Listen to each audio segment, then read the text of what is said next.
Bonjour à tous. Alors, Bezrat Hashem Barach, on va commencer un nouveau shiur du grand Rabbin d'Israël, le Rav Yitzhak Yosef Shlita. Et là, cette semaine, le Rav va parler par rapport au Selichot. Nous sommes au mois d'Elul. Et bien évidemment, nous nous levons tous pour les Selichot, pour ces jours-là justement où Akadosh Baruch Hu est miséricordieux. Bien évidemment, il est miséricordieux toute l'année, mais Akadosh Baruch Hu, il est d'autant plus proche de nous, comme on connaît tous cette notion et les acrostiches de Anil et Dodiv et Dodili, Elul, Anil et Dodiv et Dodili, c'est-à-dire que Akadosh Baruch Hu, il est proche du Ham Israël, il est proche pour répondre à la demande du Ham Israël, pour une demande de miséricorde, pour demander pardon à Akadosh Baruch Hu pour toutes nos fautes qu'on a peut-être fait dans l'année, jusqu'au jour, le plus beau jour de l'année, en réalité Shabbat, Shabbaton, c'est le jour du Yom Kippour, où Akadosh Baruch Hu a dit à Moshe Rabbeinu Salarti Kidvarecha pour le Ham Israël, et donc il nous pardonne chaque année Baruch Hashem pour nos fautes. Bien évidemment, il faut faire Teshuvah. Alors, les Selichot, nous avons la coutume, nous les Sfaradim, de nous lever 40 jours avant Rosh Hashanah, donc 40 jours avant Yom Kippour, pour justement demander à Akadosh Baruch Hu pardon. Et il est rapporté comme ça dans le traité Avodah Zara Gimel Amoudbet. Il n'y a pas écrit là-bas les Slichot, pas les Slichot. Là-bas, c'est écrit qu'Akadosh Baruch Hu, il navigue dans 18 000 mondes. Durant toute la journée, il navigue dans 18 000 mondes. Et, comme ça, c'est écrit dans la Masechet Avodah Zara. Le Hagaot Mamoniot, selon cela, il rapporte le Sefer Aminagim ainsi que le Magen Avraham que les 3 dernières heures de la nuit, Akadosh Baruch Hu se trouve dans notre monde à nous. Les 3 dernières heures de la nuit. Donc, à Alot HaShachar, Akadosh Baruch Hu, il est présent chez nous. Il est présent dans notre monde. Ce sont des notions kabbalistiques que je ne me permettrai pas d'expliquer, mais en tout cas, Akadosh Baruch Hu est présent les 3 dernières heures de la nuit. Et là, il est rapporté selon cela que c'est pour cette même raison que on a la coutume de se lever à ce moment-là pour demander les Slichot. Pour quelle raison ? Parce que lorsque Akadosh Baruch Hu, il est présent proche de nous dans notre monde, alors c'est un Et Ratson. C'est un moment de volonté. C'est un moment où Akadosh Baruch Hu veut écouter le Ham Israël, veut pardonner le Ham Israël. C'est pour cela qu'on a tous la coutume de nous lever tôt le matin, à Alot HaShachar, au lever du matin, pour justement demander et faire des slichot à Akadosh Baruch Hu. C'est comme ça qu'ils avaient l'habitude pendant des dizaines, des centaines d'années de se lever tôt le matin. Il faut savoir que si on se lève avant Alot HaShachar, on a le droit de prendre un café avec du lait et même manger un petit gâteau. Il n'y a pas de problème. Pourquoi ? Parce que tant qu'on est avant Alot HaShachar, on n'a pas d'interdit de consommer. Arrive Alot HaShachar, interdit de manger. Le Gaon Arav El Kawa, il y a à peu près 600 ans, et dit comme ça dans son livre Menorat Amaor, que depuis la moitié de la nuit, nous avons déjà ce Et Ratson, ce moment de volonté, ce moment où Akadosh Baruch Hu peut nous pardonner beaucoup plus facilement. C'est pour cela que certains ont la coutume, ces dernières années, il y a déjà eu cette coutume qui est arrivée, il y a déjà eu cette organisation de minyanim à partir de la moitié de la nuit, justement, que tout le monde vienne dans les synagogues et commence à faire les slichot à partir de la moitié de la nuit. Vous allez voir ici en Eretz Israël, par exemple, il y a beaucoup et énormément de minyanim qui font à la moitié de la nuit. En France, c'est un peu plus difficile parce que c'est vers 1h30, 2h moins le quart, 2h du matin à la moitié de la nuit. Donc, il est évident que c'est beaucoup plus difficile. Mais en Eretz Israël, c'est vers minuit et demi, 1h moins le quart du matin. Vous allez voir, Blaï Nara, les synagogues sont bondées de monde, justement pour faire les slichot à cette heure-là.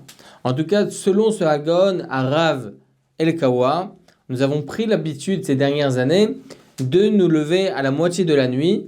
Pour quelle raison ? Parce que le Et Ratson débute justement à partir de la moitié de la nuit. D'ailleurs, c'est écrit dans le psaume 119, verset 62, Chatzot laila akum loodot lach. Je me lèverai à la moitié de la nuit pour te louer à Kadosh Baruch Hu. David Amelech dit ça. Il faut faire attention. Il faut faire attention que le premier Vaya Avor que nous allons dire dans les Selichot, ça soit à la moitié de la nuit. Tout ce qui précède Ashrei Jouavetecha, etc., on peut les faire, on peut les débuter un petit peu avant. Pour que le premier Vayavor, nous puissions justement commencer à la moitié de la nuit. Maintenant, vous allez me poser la question, qu'est-ce qui est mieux, le matin ou à la moitié de la nuit? Alors, il est évident que le top du top, c'est le matin à Alot HaShachar.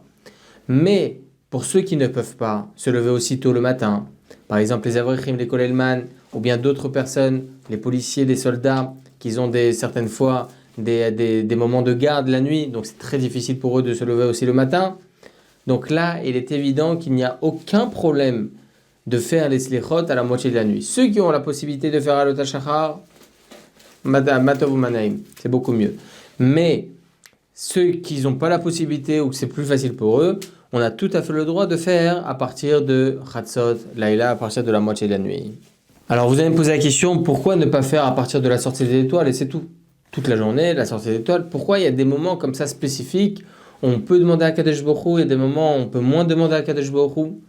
Le Zohar HaKadosh, il dit la chose suivante. Ce sont des notions un peu compliquées pour moi, parce que je ne suis pas du tout dans ce genre d'explication, c'est pas à mon niveau.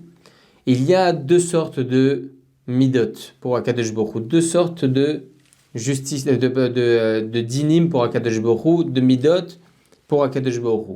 Il y a la midat adin et la midat arachamim. Il y a le moment de miséricorde et il y a le moment de justice. Lorsque Akadosh Baruch Hu il est dans un moment de miséricorde, la porte est ouverte. Baruch Hashem.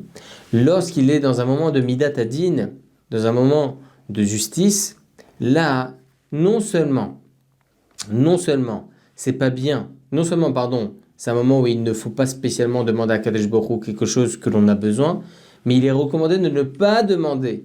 Pour quelle raison? Parce que ça peut faire effet inverse. Il y a écrit comme ça dans le Zohar HaKadosh, que si, imaginons-nous, on devrait demander à Kadesh Baruch Hu durant son moment de justice, s'il te plaît, Kadesh Baruch Hu, regarde, j'ai fauté, j'ai fait ci, j'ai fait ça, s'il te plaît, donne-moi une meilleure année, donne-moi ci, donne-moi ça. C'est comme ça que vous allez voir votre patron.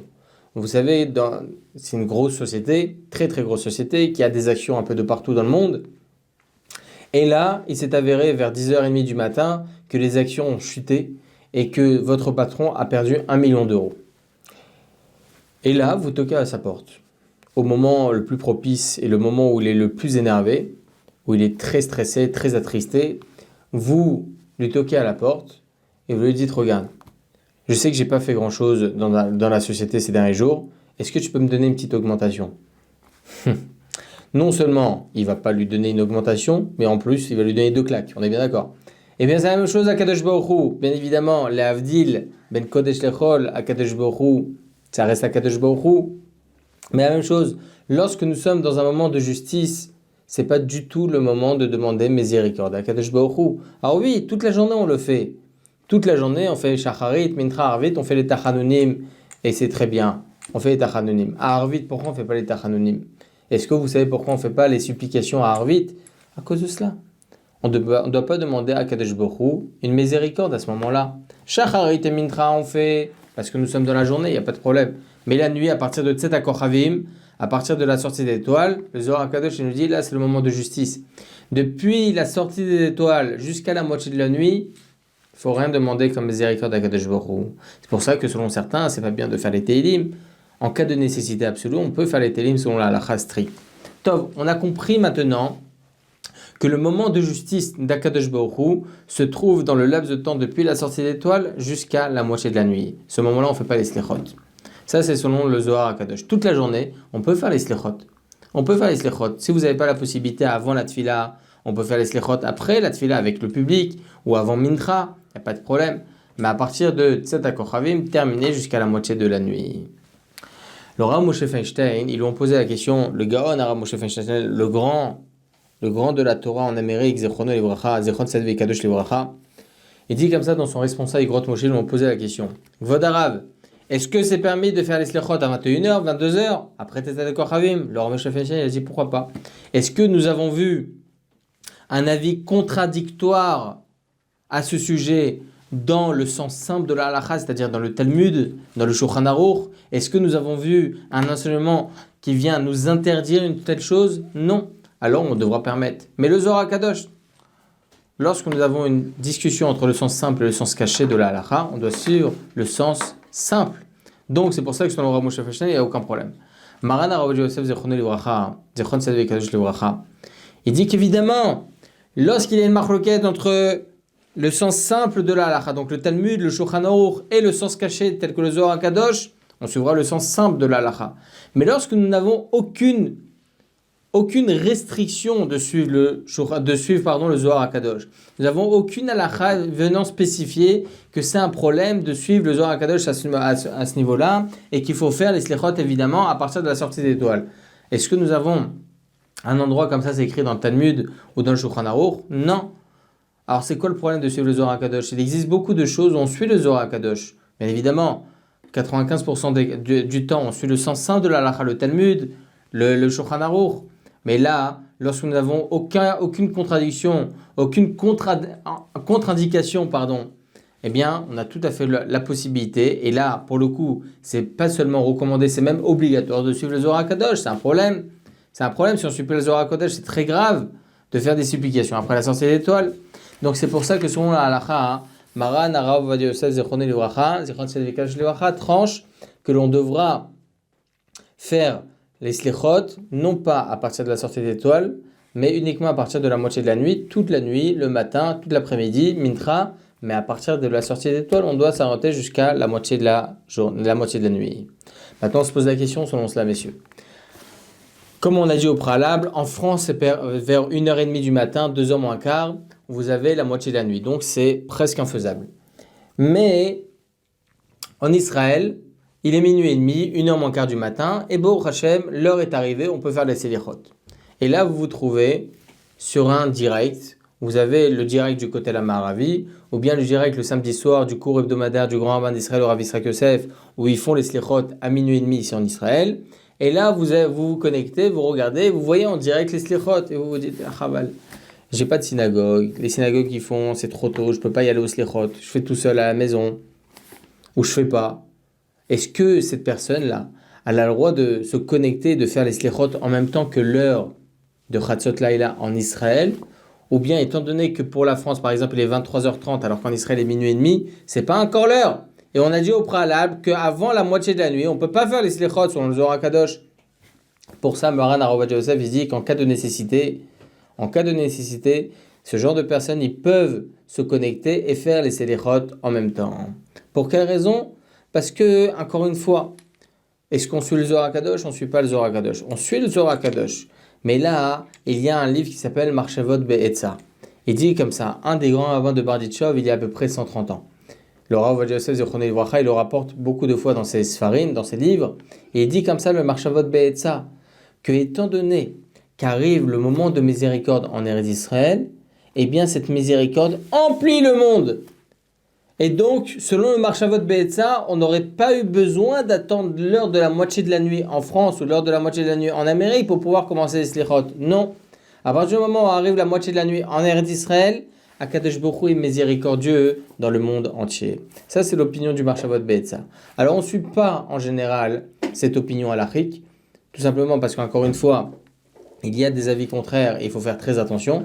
Mais lorsque nous avons une nécessité, on a tout à fait la possibilité de suivre le Marchavot Be'etza.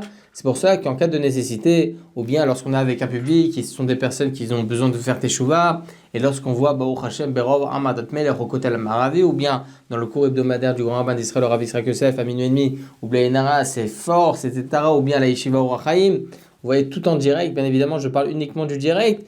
Alors dans ce cas-là, dans ces cas de figure-là, en France, ils auront le droit de se connecter et d'écouter en direct et de suivre en même temps et de faire en même temps les slichot.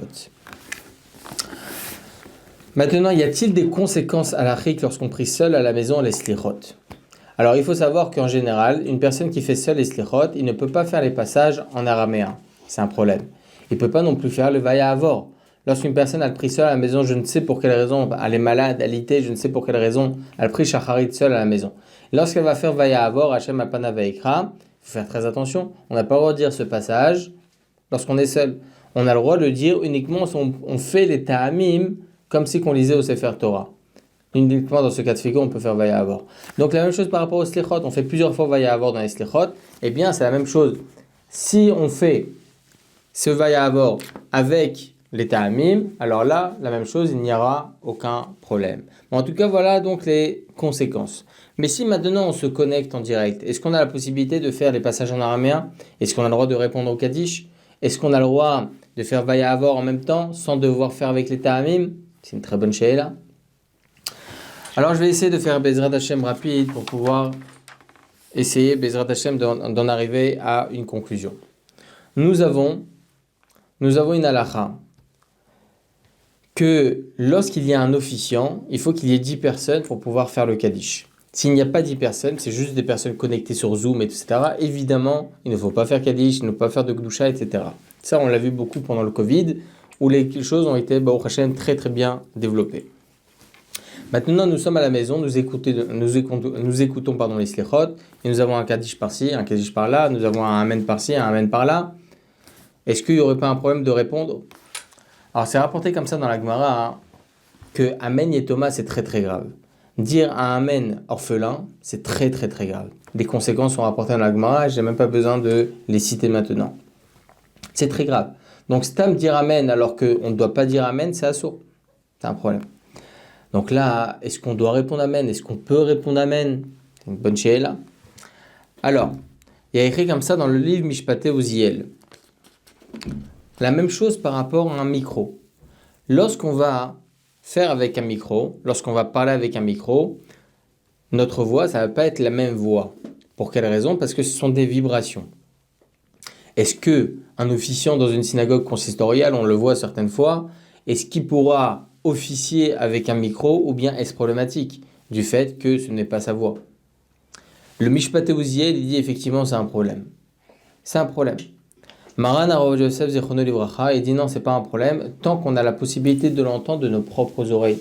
Si on a la possibilité de l'entendre de nos propres oreilles, c'est pour cela qu'on aura le droit d'écouter Kriyat HaMegillah, la lecture de la Megillah, même avec un micro. Si on n'a pas la possibilité d'entendre sans le micro, là on ne pourra pas se rendre quitte de la lecture de la Megillah. Il parle de la lecture de la Megillah dans le Mishpatei Uziel. Très bien. Comme ça donc tranche Maran Arav Yosef. Selon ça, si on a la possibilité d'entendre avec le micro, sans le micro, alors on est quitte de la Kriyat HaMegillah par cette lecture. Par cette lecture, même avec le micro. Mais si on n'avait pas la possibilité sans le micro, alors on ne se rend pas quitte. À plus forte raison, sur Zoom, sur YouTube Live ou bien sur d'autres plateformes, même si on est en direct, il y aura un problème. Mais on va dissocier deux sortes de Aniyat Amen, deux sortes de Amen. On a une première notion qui s'appelle Shomea Keone. C'est quoi Shomea Keone? C'est-à-dire qu'on va vouloir se rendre quitte d'une mitzvah, donc en l'occurrence comme la lecture de la Megillah, et on va donc écouter l'officiant qui nous rend quitte. D'ailleurs, lorsqu'on fait une bracha en public, lorsque c'est une bracha d'une mitzvah, vous allez certaines fois entendre, il va dire la Birshut Morai Verabotai, et nous on va répondre Shamaim. Quel rapport Shamaim? C'est quoi Shamaim? Les cieux. Quel rapport les cieux? Shamaim, en réalité, ce sont les acrostices de Shomea Mashmia Yardav Mechavnim. C'est-à-dire que le Shomea et le Mashmia, celui qui entend, celui qui va se rendre quitte, et celui qui va rendre quitte, donc en l'occurrence l'officiant, le préposé, Yardav, ensemble, Mechavnim, ils devront penser à acquitter et à s'acquitter. C'est ça Shamaim. Donc, il faut penser à acquitter et à s'acquitter. Très bien. C'est ça Shomea Keone. On peut se rendre quitte d'une mitzvah par une personne, par une personne extérieure, mais attention. Mais attention. Il faut uniquement que les deux rendent quitte, l'un se rend quitte et l'autre pense à se rendre quitte. Ça, c'est Shomea Keone. Le Shomea Keone, il faut faire très attention. Parce qu'on pourra répondre Amen uniquement si nous sommes sur le moment même. C'est-à-dire que, par exemple, il y a le Baal Koré, il fait la lecture de la Megillah, il va faire Baruch Ata Hashem, Al-Mikra Megillah, et nous on devra répondre Amen de suite. Si on répond Amen au bout d'une seconde, 2 secondes, c'est un problème. Il y a écrit dans la Gemara, selon le laps de temps de Shalom Alecha Rabbi. C'est un laps de temps qui est vraiment moins d'une seconde même. Donc si on répond Amen après ce laps de temps, c'est un problème. C'est un problème. Shomea Keone, c'est ça. Donc en fin de compte, premièrement, si je l'écoute en Zoom, si je l'écoute sur une autre plateforme en direct, il y a un problème parce que ce temps-là passe. Et donc, on ne peut pas se rendre quitte des Shoméa Keoné. On ne peut pas se rendre quitte d'une personne qui est derrière l'écran. C'est pas possible. Ce n'est pas possible. Parce que ce laps de temps, il passe. Pour cela que ni pour la lecture de la Megillah, ni pour, à plus forte raison, le shofar, c'est Yom Tov, évidemment, ou bien pour d'autres choses sur lesquelles on va se rendre quitte, le dîn de Shoméa Keoné, on ne pourra pas répondre Amen. On ne pourra pas se rendre quitte. Très bien. Mais lorsqu'il s'agit du Kaddish, de la Kedusha, de Vaya Avor, ce ne sont pas des choses où on se rend quitte par un préposé, par une personne intermédiaire. On ne va pas se rendre quitte du Kaddish. On ne se rend pas quitte de ça, on se rend quitte d'une misva. Kaddish, c'est juste un Kaddish et nous on répond Amen. Là, il n'y a pas de problème, même s'il y a un laps de temps qui se sépare. Comme ça, il tranche Maran, Arav, Ovadia Yosef, Zerono, Livraha. Donc voilà la différence qu'il y a entre ces deux notions. Une misva sur laquelle on va se rendre quitte par un intermédiaire, là il y a un problème sur un direct. Alors que sur quelque chose on ne va pas spécialement se rendre quitte, comme répondre à un Kaddish, à une Kidusha, à un Vaya Avor, là il n'y a aucun problème. On peut répondre. Si par exemple, vous voyez un shiur Baruch Hashem, et le Rav il prend un verre et fait Baruch Hashem Elokeinu melech haolam shehakol nהיה bidvaro en direct. Tout ce que je parle c'est en direct, pas enregistré, évidemment. Je le répète à chaque fois. Eh bien, on pourra répondre Amen sans aucun problème. Peut-être y aurait-il un autre problème. Il y a écrit comme ça. Il y a écrit comme ça que lorsque c'est rapporté par le Rabbi Yitzhak Abouav, selon le Yerushalmi et Ravacha, le Beth Yosef y rapporte cette opinion que lorsque, par exemple, vous avez 9 personnes, 10 personnes dans un endroit où ils font mincha, et vous trouvez à l'extérieur et vous entendez, évidemment, vous entendez le Kaddish, vous entendez la Kedusha, vous entendez tout. Est-ce qu'on a le droit de répondre Amen si entre moi et les autres fidèles qui sont à côté, il y a quelque chose de pas propre? Il y a par exemple de la saleté, une poubelle. Est-ce que j'ai le droit de répondre Amen ou pas? Eh bien la halakha nous dit que non, c'est un problème. Comme ça, il tranche Marana Shulchan Aruch. Comme ça, il tranche le Shulchan Aruch dans le Siman 55. Hamsha, Hamsha. Donc, selon cela, moi je me retrouve à Los Angeles. À Los Angeles. J'entends en direct un Kaddish en Israël. C'est sûr et certain qu'entre Los Angeles et Israël, il y a Blainara, beaucoup de saleté. Donc comment moi j'aurais le droit de répondre? Eh bien même sur ça, nous avons une réponse. Le Gaon Memoun Kach, dans son responsable Minchat Eliezer, il dit comme ça, si les fils électriques, ils sont soit à une hauteur de 10 Tvachim, 80 cm, ou bien à une profondeur sous le sol de 10 Tvachim, 80 cm, il n'y a pas de problème, il n'y a rien qui fait surface. On peut écouter, on peut répondre Amen. Aujourd'hui, il y a beaucoup de choses qui ne sont même pas raccordées à des fils électriques. Donc là, évidemment, il n'y aura aucun problème. Selon tout cela, messieurs, halakha le maaseh, à partir du moment où on écoute les slichot en direct, on pourra écouter, faire en même temps que l'officiant, on pourra dire les passages en araméen, parce que c'est important de préciser, ça je ne l'ai pas précisé, lorsqu'on fait les slichot avec un minyan qui est déjà dans un endroit en direct, moi je l'écoute en direct, alors c'est comme si qu'on est avec eux, avec le Tibour. Berov Am Adrat Meler. La même chose, c'est une personne, elle est en quatorzaine, elle est malade, elle a le Covid, ou je ne sais pour quelle raison, Chas de Shalom. Elle est obligée de rester à la maison. Elle a envie d'écouter Mintra et de faire Mintra en même temps que le public. Kol Kavod, c'est beaucoup mieux que de faire seul, sans rien. Évidemment, on n'est pas quitte de Minyan, je répète, on ne peut pas se rendre quitte du Minyan comme ça. On se rend quitte du Tibour. On est avec le Tibour. Ça, c'est très important. Baruch Adonai Le'olam, Amen ve Amen.